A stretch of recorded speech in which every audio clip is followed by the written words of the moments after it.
देखो बच्चों, कठिन सवाल आसान जवाब। क्योंकि गणित हुआ आसान रे बच्चों, गणित हुआ आसान। अंकों का है खेल निराला, जोड़ घटाओं ने क्या कर डाला। क्योंकि गणित हुआ आसान रे बच्चों, गणित हुआ आसान। शून्य का है खेल अजब, अंकों के संग करे गजब। कभी अंकों को शून्य बनाता या अंकों का मान बढ़ाता। क्योंकि गणित हुआ आसान रे बच्चों, गणित हुआ आसान।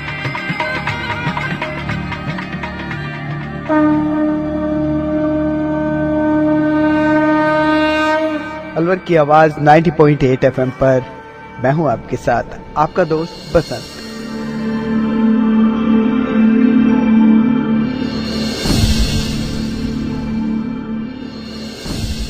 गणित हुआ आसान के एक और अंक के साथ फिर से जुड़ गए हैं आप ही के अलवर की आवाज 90.8 FM पर। और गणित हुआ आसान के इस अंक में हमने जानने की कोशिश की है कौन कौन से गणित के विषय उनको हार्ड लगते हैं, यानी कि मुश्किल लगते हैं। साथ ही अच्छे स्कूलों के प्रतियोगी वातावरण और बेहतर परिणाम के लिए माता पिता और शिक्षकों की कड़ी मशक्कत भी बच्चों को तेजस्वी नहीं बना पा रही है। गणित या विज्ञान जैसे विषयों में पारंगत होने और बेहतर करने के लिए यह आवश्यक है कि बच्चे गहराई तक जानने की रुचि रखते हों और वो उस विषय से पूरी तरह जुड़े हों। यदि ऐसा नहीं हो पाता है तो कोई भी प्रयास और संसाधनों की उपलब्धता एक सीमा तक ही परिणाम दे सकते हैं। आज के आधुनिक स्कूलों में भी इस तरह का अवसर बच्चों को नहीं मिल पाता है जिससे वो बेहतर परिणाम दे सकें। यदि बच्चे वीडियो गेम खेलेंगे और कार्टून देखेंगे तो उनकी तार्किकता भी घटनी स्वाभाविक है। इसके अलावा बच्चों के साथ उनके अभिभावक और शिक्षक कैसा व्यवहार करते हैं, ये भी एक बहुत बड़ा मुद्दा है। भारतीय शिक्षा व्यवस्था का आकलन यदि करना हो तो सरकारी स्कूलों के स्तर पर ये किया जा सकता है, क्योंकि लगभग 90% बच्चे इन्हीं स्कूलों के भरोसे होते हैं। यही वो क्षेत्र है जहां ढेर सारे दावों और मौलिक अधिकार के दायरे में कानून बनाने के बावजूद स्कूलों और उसमें होने वाली पढ़ाई का हाल खस्ता है। लेकिन आज हम आपको लेके चलते हैं आर्य कन्या सीनियर सेकेंडरी स्कूल, जहां पर 10वीं क्लास की छात्रों के साथ हमने जानने की कोशिश करी कि किस विषय में वो कमजोर हैं, यानी कि उनके गैप्स क्यों हैं, गणित में वो क्यों पिछड़ रही हैं, और उन्हीं गैप्स को पूरा करने की एक कोशिश अलवर की आवाज द्वारा गणित हुआ आसान के जरिए। और इसको आसान करने के लिए हमारे साथ हैं IIT अलवर के असिस्टेंट प्रोफेसर मोहम्मद आरिफ, और साथ में है आर्य कन्या सीनियर सेकेंडरी स्कूल की कुछ छात्राएं।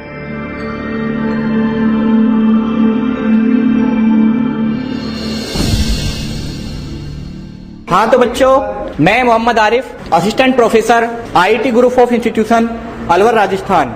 आज हम आए हुए हैं आर्य कन्या उच्च माध्यमिक विद्यालय जो गोलेटा में है। आज हम वहाँ के बच्चों से बात करेंगे कि 10th क्लास में गणित में कौन सा चैप्टर उन्हें टफ लगता है, यानी कठिनाई आती है गणित के किस पार्ट में। आज हम उनसे बात करेंगे और उनका इंट्रोडक्शन भी लेंगे। बताइए आपका नाम। मेरा नाम मंशा गुजर है, मैं 10th क्लास में पढ़ती हूँ। मेरे स्कूल का नाम आर्य कन्या उच्च माध्यमिक विद्यालय है। आपको गणित के किस चैप्टर में आपको प्रॉब्लम है सबसे ज्यादा? मुझे गणित में सबसे ज्यादा प्रॉब्लम समांतर श्रेणी से। समांतर श्रेणी। आप? मेरा नाम कविता है, मैं आर्य कन्या उच्च माध्यमिक विद्यालय में पढ़ती हूँ। मैं 10th क्लास में पढ़ती हूँ। मुझे समांतर श्रेणी में। समांतर श्रेणी। आप? मेरा नाम रुखसार है, मैं आर्य कन्या उच्च माध्यमिक विद्यालय में पढ़ती हूँ। मुझे सबसे ज्यादा प्रॉब्लम समांतर श्रेणी। आप? मेरा नाम खुशबू है, मैं आर्य कन्या विद्यालय में 10वीं कक्षा में पढ़ती हूँ। मुझे त्रिकोणमिति में प्रॉब्लम है। त्रिकोणमिति। आप? मेरा नाम अंजुना रुका है, मैं 10th क्लास में पढ़ती हूँ आर्य कन्या उच्च माध्यमिक विद्यालय में, और मुझे सबसे ज्यादा प्रॉब्लम त्रिकोणमिति, यानी त्रिकोणमिति। आप? मेरा नाम नीतू है, मैं 10th क्लास पढ़ती हूँ। मुझे मैथ में सबसे ज्यादा त्रिकोणमिति वाली पसंद। गुड। मैं पारुल जहांगीर आर्य कन्या उच्च माध्यमिक विद्यालय की 10th क्लास से हूँ। मुझे सबसे ज्यादा प्रॉब्लम समांतर श्रेणी में है। गुड। मेरा नाम खुशबू चौधरी है, मैं आर्य बालिका स्कूल में पढ़ती हूँ। मुझे सबसे ज्यादा प्रॉब्लम समांतर श्रेणी में। गुड। मेरा नाम सोनिया है, मैं आर्य कन्या स्कूल में पढ़ती हूँ। मुझे सबसे प्रॉब्लम समांतर श्रेणी वाली प्रश्नावली में लगती है। ओके। मेरा नाम नेहा शर्मा है, मैं आर्य बालिका उच्च माध्यमिक विद्यालय में पढ़ती हूँ। मुझे सबसे ज्यादा प्रॉब्लम समांतर श्रेणी। गुड। आप? मेरा नाम मधु है, मैं 10th क्लास में पढ़ती हूँ। मेरा विद्यालय का नाम आर्य उच्च माध्यमिक विद्यालय। मुझे सबसे ज्यादा प्रॉब्लम त्रिकोणमिति में लगती है। गुड।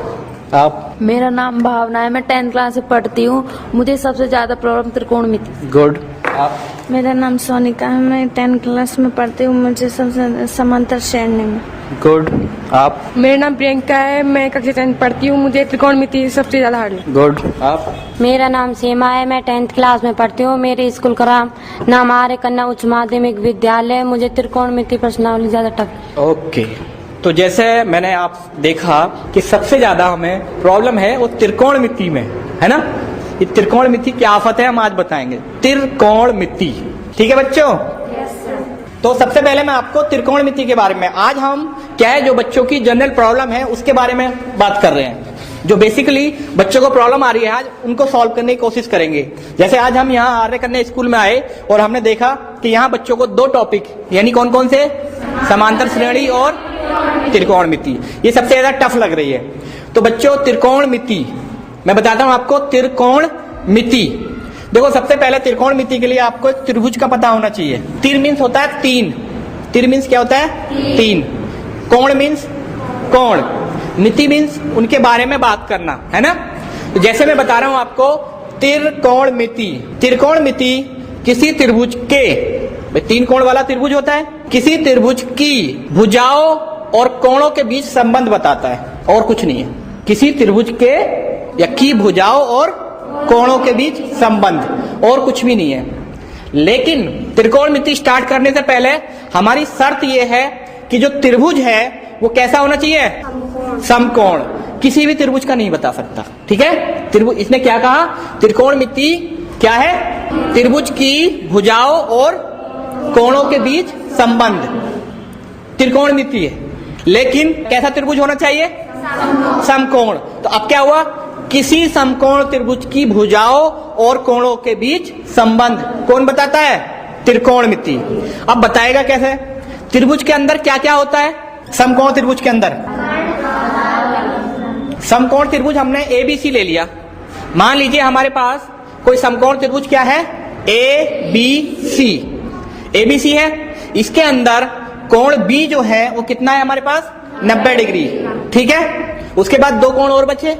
त्रिभुज के तीनों कोणों का योग कितना होता है, गुड, 180 डिग्री होता है। तो बाकी दोनों कोणों का योग कितना होगा, 180 में से 90 कम कर लेंगे, ठीक है। अब हमारी बात यहाँ ये आती है, जब समकोण त्रिभुज की बात आती है तो इसमें 3 चीजें होती हैं। क्या क्या होता है समकोण त्रिभुज में, लंब, 3 चीजें होती हैं। मुझे कोई बताएगा कर्ण कौन सा होता है, क्यों? ऐसे भी कह सकते हैं सबसे बड़ी भुजा, सबसे बड़ी भुजा भी होती है ना, यानी कि सबसे बड़ी भुजा या 90 डिग्री के सामने वाली जो भुजा होगी वो क्या कहलाएगा, कर्ण। कर्ण तो हो गया आपका क्लियर। अब 2 चीजें कौन कौन बची, और लंब। आधार कौन सा होगा, BC क्यों कह रहे हैं, AB क्यों नहीं कह रहे, बताइए। हम त्रिभुज को चेंज कर देंगे तो आधार और लंब हम डायरेक्ट नहीं बता सकते, आधार और लंब हम नहीं बता सकते जब तक कि हम थीटा नहीं ले लें। क्या नहीं ले, थीटा। अगर मैंने थीटा C को माना, C कोण को मैंने थीटा माना, तो जो थीटा के सामने वाली भुजा होती है वो कहलाती है लंब, ठीक है, क्लियर। मैंने थीटा किसको ले लिया, C को। अगर हमने C को थीटा लिया है तो थीटा के ठीक सामने वाली जो भुजा होती है वो क्या होती है, तीसरी कौन बची, आधार, ठीक है।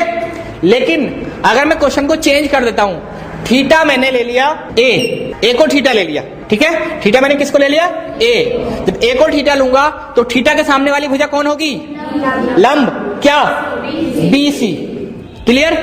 चेंज हो गया। जब मैंने थीटा ए लिया तो लंब मेरा क्या बना, BC, और आधार AB। लेकिन जैसे मैंने थीटा C को लिया, किसको लिया, C, तो लंब क्या बना, AB और आधार BC। इससे हमें पता ये लगा कि लंब और आधार को हम बिना थीटा के नहीं बता सकते, ठीक है, जब तक कि हमारे पास थीटा नहीं दिया होगा कि थीटा है क्या चीज, तब तक हम आपको नहीं बता सकते, ठीक है, क्लियर। हमें 3 चीजें पता लग गई। अब हमारे पास 6 मशीन है। कितनी मशीन है, 6। कौन कौन, मैं बताता हूं अभी। बाइक देखिए, बाइक भी एक मशीन है ना। और क्या क्या मशीनों को बता सकता है, मशीन जो है क्या क्या है, क्या क्या चीज मशीन है, बताइए। बाइक के अलावा, बाइक तो मैंने बता दिया, कार, ट्रक, आप सब गाड़ी थोड़ी, कुछ और बताओ। फ्रिज और वॉशिंग मशीन, एसी, मोबाइल और बताओ सारी मशीनें हैं ये, है ना। मोटर सबके घरों में यूज होती है। अब मुझे ये बताओ, हमारे पास मोटर रखी हुई है घर में और लाइट नहीं आ रही, तो आप क्या करोगे? क्या उससे पानी आ सकता है? चल सकती है मोटर? यानी कि बिना लाइट के मोटर नहीं चल सकती। क्लियर? ऐसे ही बाइक घर में खड़ी है लेकिन पेट्रोल नहीं है, ठीक है ना, तो क्या बिना पेट्रोल के बाइक चल सकती है? नहीं चल सकती। आपके घर में साइकिल खड़ी है और कोई चलाने वाला नहीं है, तो क्या वो खुद चल जाएगी? नहीं ना। तो देखो, जो जो हमारे पास ये सारे क्या होते हैं, मशीन होती है, ऑपरेटर होती हैं, लेकिन मशीन को हमेशा कोई ना कोई चलाने वाला होता है ना। जैसे बाइक को बिना पेट्रोल के नहीं चल सकती, पेट्रोल डालने के बाद स्टार्ट कर दो, चाहे कहीं भी जाए, गिरे, चलती रहेगी, लेकिन, है ना। लाइट आएगी, मोटर चल जाएगी, ठीक है। साइकिल के लिए आदमी होना चाहिए। तो ये सारी चीजें जो मशीन है, इनके लिए क्या चाहिए? कोई ना कोई हमें चाहिए, ठीक है। तो ऐसे ही हमारे पास त्रिकोणमिति के 6 ऑपरेटर है, 6 मशीन है। कौन कौन सी? साइन और कोस और सेक। कितनी मशीन है हमारे पास? 6। ये त्रिकोणमिति के लिए है। अब देखो, जैसे मैंने आपको बताया कि भाई बाइक में पेट्रोल की जरूरत, ऐसे ही इन सबको थीटा की जरूरत है। अगर इनका थीटा नहीं है, थीटा नहीं है तो ये कुछ काम नहीं करेंगे, ठीक है। अगर थीटा नहीं है तो SIN साइन क्या होता है? पाप। SIN ही होता है, क्या होता है इंग्लिश में? मीनिंग चेंज हो जाएगा, है ना। यानी अगर थीटा नहीं है तो ये एक ऐसा है जैसे आपके घर में खराब मोटर पड़ी है बिना लाइट के। काम कब करेगा ये? जब थीटा होगा। बिना थीटा के ये कोई काम नहीं करते। अब थीटा हम कोई भी हो सकता है, थीटा को हम x भी ले सकते हैं, a b कुछ भी ले सकते हैं। तो पहली बात तो sine theta, cos theta, tan theta, sec theta, cosec theta और कोट थीटा होने चाहिए। अगर थीटा नहीं है तो क्या होगा? ये ऑपरेटर नहीं है, ये गलत है, ठीक। क्लियर? दूसरी चीज, साइन थीटा ने हमें बताया, हमने अभी जब त्रिकोणमिति स्टार्ट की थी तो आपको क्या बताया था कि त्रिकोणमिति हमें बताती है कोणों और भुजाओं में संबंध। तो साइन थीटा मिल गया, यानी कोण मिल गया। लेकिन जैसे हमारे पास साइन थीटा है, साइन थीटा में क्या कहता है? क्या होता है साइन थीटा बराबर? लंब बटे कर्ण। यानी कि अगर हम लंब और कर्ण का अनुपात लें, लंब और कर्ण का अनुपात लें तो वो क्या बनेगा? Sine theta. क्लियर? क्या बनेगा? Sine theta. ऐसे कोस थीटा का क्या होता है? यानी दूसरी हमने चीज देखी, अगर हम आधार क्या है? आधार और कर्ण का लंब लें तो हमें क्या मिल जाए? आधार और कर्ण का अनुपात, आधार बटे कर्ण अगर हम लेते हैं तो क्या मिलेगा? Cos theta. और ऐसे ही हमने देखा टेन में, क्या देखा? लंब बटे, इससे हमें क्या मिल गया? Tan theta. उसके बाद बाकी को हमें नहीं पढ़ना, बस 3 ही है। फिर हमने क्या देखा, जब सेक थीटा की बात आई तो सेक थीटा क्या करता है? कर्ण बटे आधार हो जाता है, उल्टा क्या होता है? कर्ण बटे आधार। तो हमने देखा कि भाई ऐसा हो रहा है ये कि साइन थीटा और कोसेक थीटा, टेन थीटा और कोट थीटा, सेक थीटा और कोस थीटा में भी आपस में संबंध है, ठीक है। एक तो इनमें आपस में थीटा में और लंबाई में, यानी थीटा और भुजाओं में संबंध था। दूसरा हमने जब देखा तो हमें यह पता लगा कि साइन थीटा बराबर 1 बटा कोसेक थीटा होता है। ये भी हमने इन भुजाओं के हिसाब से अनुपात से ही निकाला, ठीक है। तो अगर मैं कोसेक थीटा का मान निकालूं तो क्या होगा? कोसेक थीटा बराबर 1 बटा साइन थीटा। क्लियर? पहला हमने आपको फॉर्मूला बताया कोण और भुजाओं में, कोण और भुजाओं में संबंध। दूसरा फॉर्मूला मैंने आपको बताया थीटा में, जो हमारे ऑपरेटर है उनमें आपस में क्या संबंध है, ठीक है। जैसे मैंने बताया पहला साइन थीटा बराबर 1 बटा कोसेक थीटा, दूसरा कोस थीटा बराबर 1 बटा सेक थीटा, तीसरा टेन थीटा बराबर 1 बटा कोट थीटा, ठीक है। लेकिन टेन का हमने एक फॉर्मूला और देखा, इन्हीं भुजाओं के अनुपात से हमने देखा कि टेन थीटा बराबर साइन थीटा अपॉन, ठीक है। ये भी हमें मिल गया, 2 चीजें मिल गई। अब हमें जैसे जरूरत पड़ेगी हम उसी के हिसाब से इसको सॉल्व कर लेंगे। 2 तरह के फॉर्मूले हो गए। कौन कौन सी तरह के हो गए? एक तो कोण और भुजाओं में अनुपात, दूसरा आपस में उन 6 जो हमारे पास अनुपात दे रखे हैं, 6 जो हमारे पास मशीन दे रखी है, उनके बीच भी आपस में कुछ ना कुछ रिलेशन है, संबंध है, दो तरह के। ठीक है, अब मैं आपको बताता हूं इसकी जरूरत कहां पड़ रही है।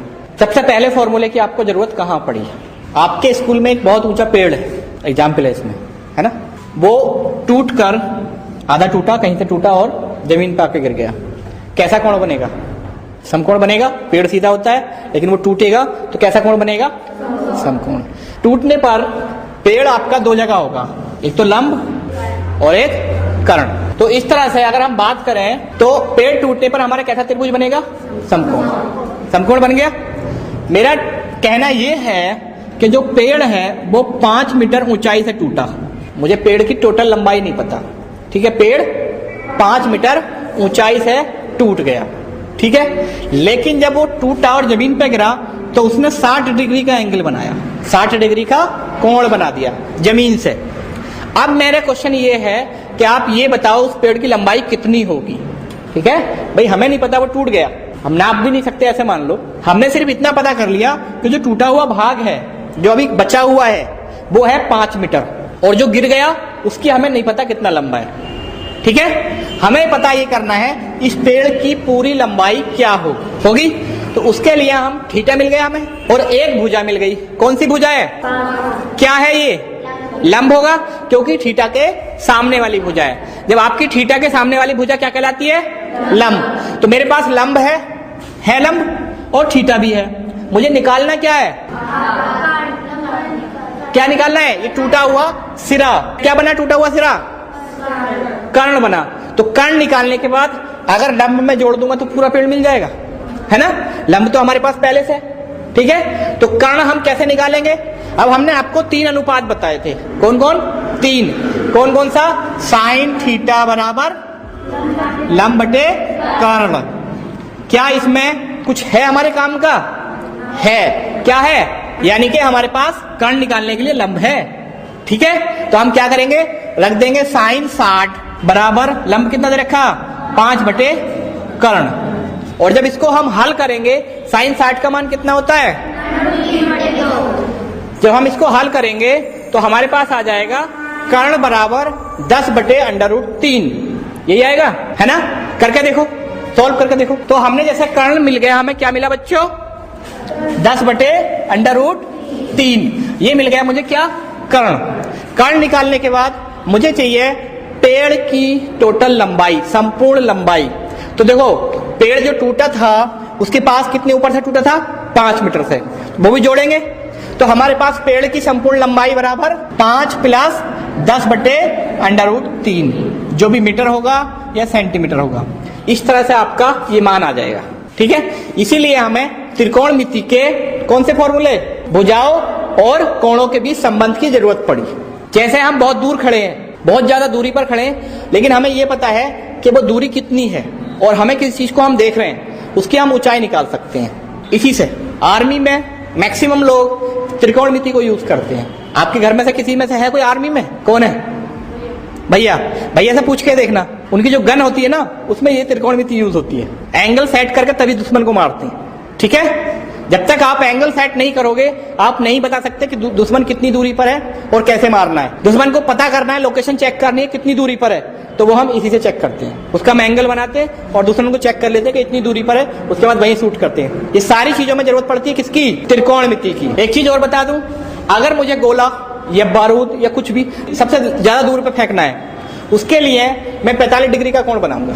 अगर आप 45 डिग्री से फेंकते हो तो सबसे ज्यादा दूर गिरेगा। शायद आपके गेम्स वगैरह होते हैं, उसमें गोला फेंक होता है ना, वो सबसे ज्यादा दूर कब गिरेगा? जब आप अगर 45 डिग्री का कोण बना के फेंकोगे। 60 डिग्री का फेंकोगे तो पास में गिरेगा, और अगर 60 डिग्री से ऊपर बनाओगे तब भी पास में गिरेगा, ऊंचाई ज्यादा हो जाएगी। लेकिन अगर सबसे दूर गोला फेंकना है तो क्या करोगे? कोण 45 डिग्री का बना दो, सबसे ज्यादा दूर गोला जाएगा, ठीक है। तो ये सब चीजें आर्मी में बहुत ज्यादा यूज होती है। त्रिकोणमिति बहुत ज्यादा यूजफुल है आर्मी में और बहुत सी जगह, ठीक है। तो जैसे मैंने अभी आपको बताया, लंबाई निकालने के लिए हमने संपूर्ण पेड़ की लंबाई निकाल दी, ठीक है। और अब हमारे पास एक फॉर्मूला और था, जैसे मैंने कहा साइन थीटा बराबर 1 बटा कोसेक थीटा, ठीक है।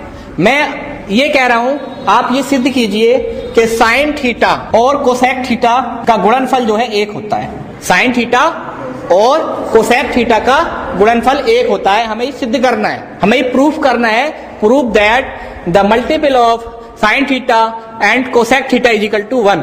ठीक है, यानी इन दोनों का मल्टीपल, इन दोनों की गुणा क्या होता है, 1 होता है। तो हम क्या करेंगे, अब इसमें भुजाओं का सूत्र लगाएंगे, भुजाओं वाले दोनों सूत्र लगा दें, या हम क्या करें, हमने एक इन आपस में संबंध जानते हैं, साइन थीटा और कोसेक थीटा के बीच संबंध पता है हमें, क्या होता है, साइन थीटा बराबर 1 बटा कोसेक थीटा। तो साइन थीटा को लिखेंगे 1 बटा कोसेक थीटा और कोसेक थीटा ऊपर रहेगा, कोसेक थीटा से कोसेक थीटा कट जाएगा, क्या आ जाएगा, 1। अब सबसे ज्यादा आपको प्रॉब्लम आती है त्रिकोणमिति में प्रूफ करने में, है ना। मैं प्रूफ करने का आपको तरीका बताता हूं। हमारे पास दो बंदे हैं, एक ए और एक बी, ठीक है। आप लोग बक्तल पे हो सब, ये दोनों बंदे बक्तल पे हैं, ठीक है। और बक्तल से दोनों को आर्य कन्या स्कूल में आना है, दोनों को आर्य कन्या स्कूल में आना है। तो कैसे कैसे आ सकते हो, कोई बता सकता है, बताइए कैसे कैसे आओगे, सीधे आ सकते हो, और कैसे आओगे, बताओ बताओ, MIE में घूम के आओ, है ना, दोनों यहीं पहुंचेंगे। भाई हमारा टारगेट ये है कि हमें पहुंचना कहाँ है, आर्य कन्या, चाहे कहीं भी घूम के आ जाओ, ठीक है ना, चाहे पीछे से भी कोई पहाड़ी के पीछे से कोई रास्ता हो सकता है ना, तो कहीं भी जाओ, कितने ही घूमो, लेकिन आना कहाँ है, आर्य कन्या। तो जैसे हम चले, हमें इन दोनों को पकड़ना है, हम एक दूसरे को पकड़ना है, हम चले, कहीं भी चल दिए, चलते चलते चलते कहाँ पहुंच गए, आर्य कन्या। ये बंदा भी चला, कहाँ पहुंच गए, दोनों एक ही होंगे। इसमें होता है लेफ्ट हैंड साइड, और प्रूफ करने के आपको 3 तरीके हैं, मैं आपको प्रूफ करने के 3 तरीके बताऊंगा। पहला तरीका ये कि आप लेफ्ट हैंड साइड को सॉल्व करो, हल करते चले जाओ, जो हमारे पास फॉर्मूले हैं सिर्फ उनके हिसाब से हल कर दिया।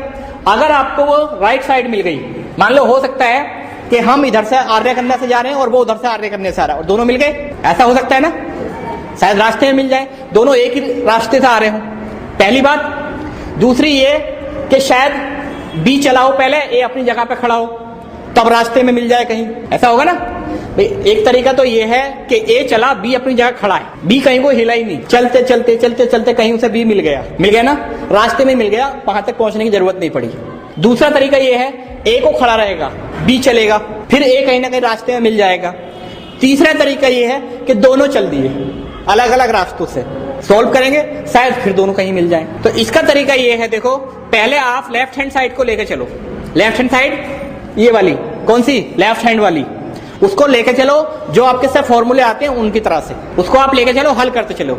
अगर आप हल करने पर राइट साइड मिल जाती तो वहीं छोड़ दो, मिल गया ना बंदा, एक तरीका। दूसरा तरीका, आप राइट हैंड साइड को लेके चलो, सॉल्व करो जो भी आपको करना है, अगर लेफ्ट हैंड साइड मिल जाती तो वहीं छोड़ दो, प्रूफ हो गया ना, लेफ्ट को लेके चले, राइट पे आ गए। तीसरा तरीका ये है कि दोनों को अलग अलग सॉल्व करो, अगर आपसे कुछ नहीं आता दोनों को अलग अलग सॉल्व करना स्टार्ट कर दो, और दोनों को अलग अलग सॉल्व करके लास्ट में देखोगे दोनों एक ही थे, दोनों के मान समान आएंगे लास्ट में, और अगर दोनों के मान एक ही आ गए तो कह दो कि दोनों बराबर है, प्रूफ कर दिया।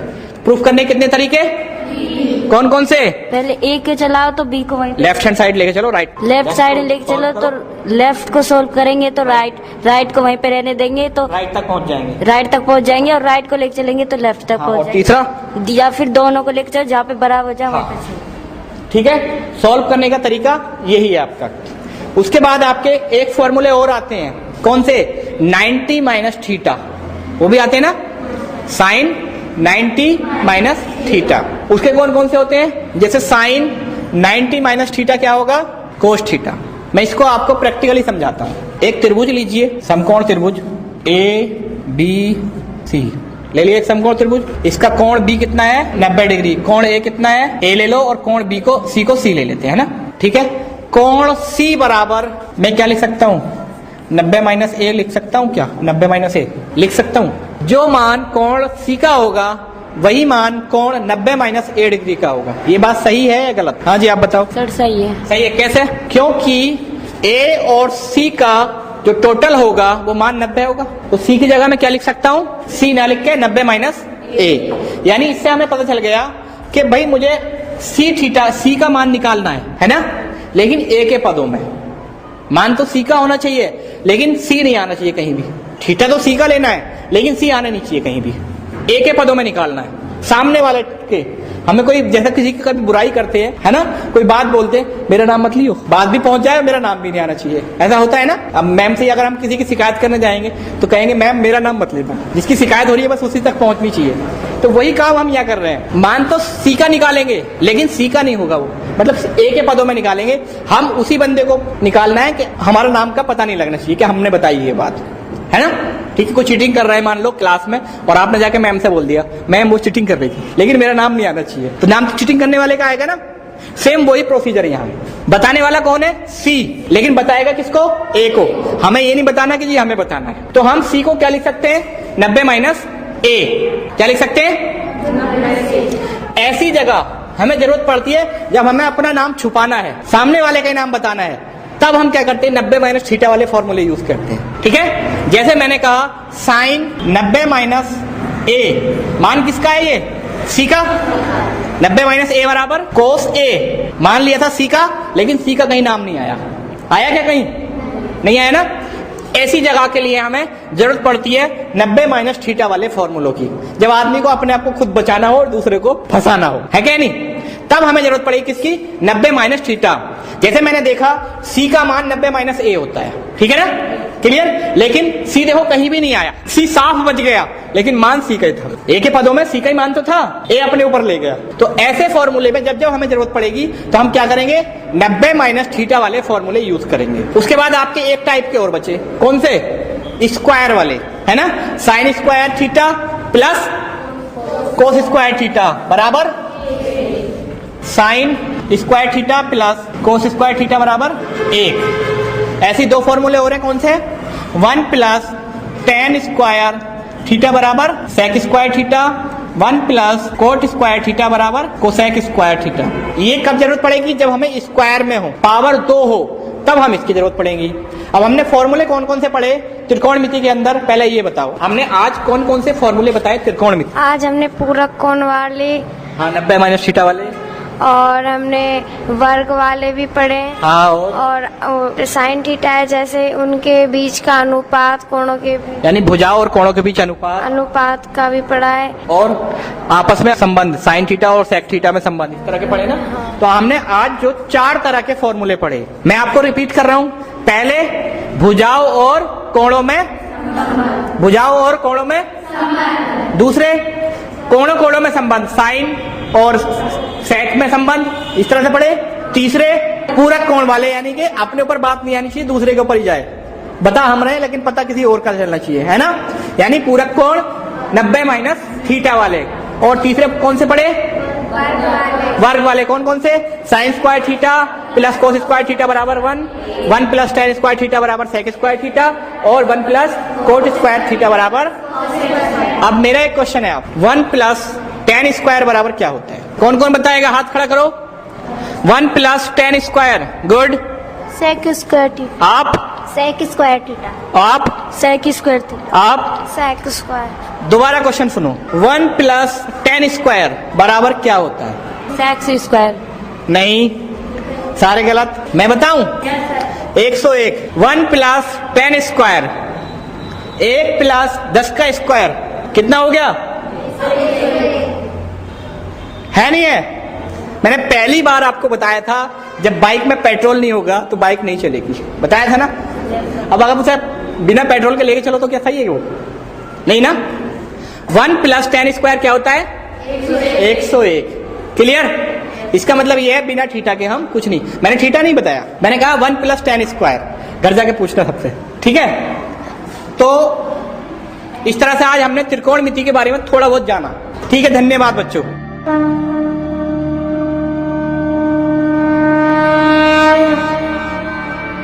दोस्तों, हमें उम्मीद है कि आपको ट्रिग्नोमेट्री यानी कि त्रिकोणमिति के बारे में बहुत कुछ जानने को मिल गया होगा, क्योंकि यही एक विषय है जिनमें काफी बच्चों को प्रॉब्लम आती है। अगर हम अपने वैज्ञानिकों की बात करें जो महान गणितज्ञ रहे हैं, अगर वो भी इसी तरह गणित से डरते तो शायद आज हम जिस स्थिति में हैं उससे भी बदतर स्थिति हो सकती थी। बात करें अगर आर्यभट्ट की, तो उन्होंने ही सबसे पहले उदाहरण के साथ बताया कि हमारी पृथ्वी अपनी धुरी पर घूमते हुए सूरज की परिक्रमा करती है और चंद्रमा पृथ्वी का उपग्रह है जो पृथ्वी की परिक्रमा करता है। उनका मानना था कि सभी ग्रहों की कक्षा दीर्घ वृत्ताकार है।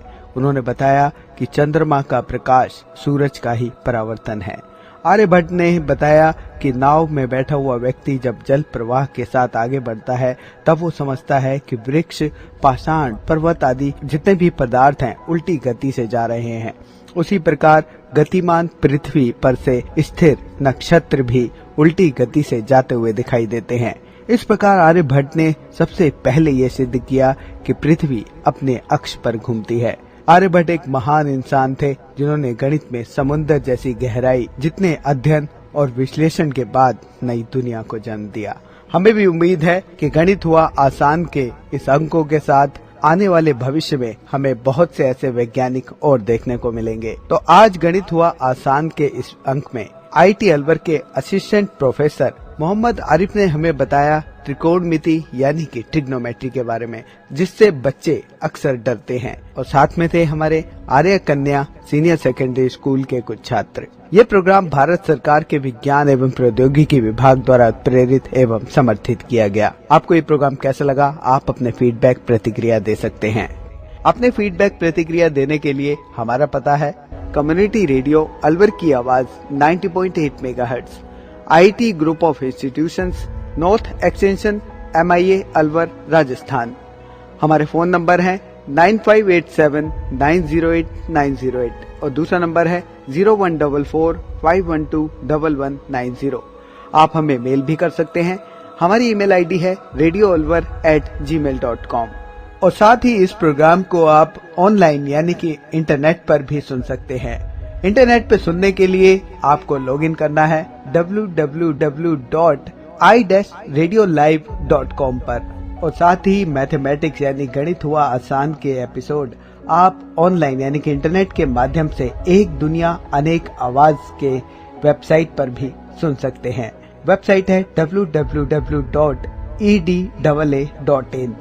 लॉगिन कीजिए और कहीं भी बैठकर ऑनलाइन आप इन मैथमेटिक्स के प्रोग्राम को सुन सकते हैं। इसी के साथ अपने दोस्त बसंत को दीजिए इजाजत। नमस्कार।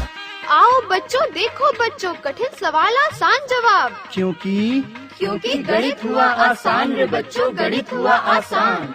अंकों का है खेल निराला, जोड़ घटाओं ने क्या कर डाला। क्योंकि गणित हुआ आसान रे बच्चों, गणित हुआ आसान। शून्य का है खेल अजब, अंकों के संग करे गजब। कभी अंकों को शून्य बनाता या अंकों का मान बढ़ाता। क्योंकि गणित हुआ आसान रे बच्चों, गणित हुआ आसान।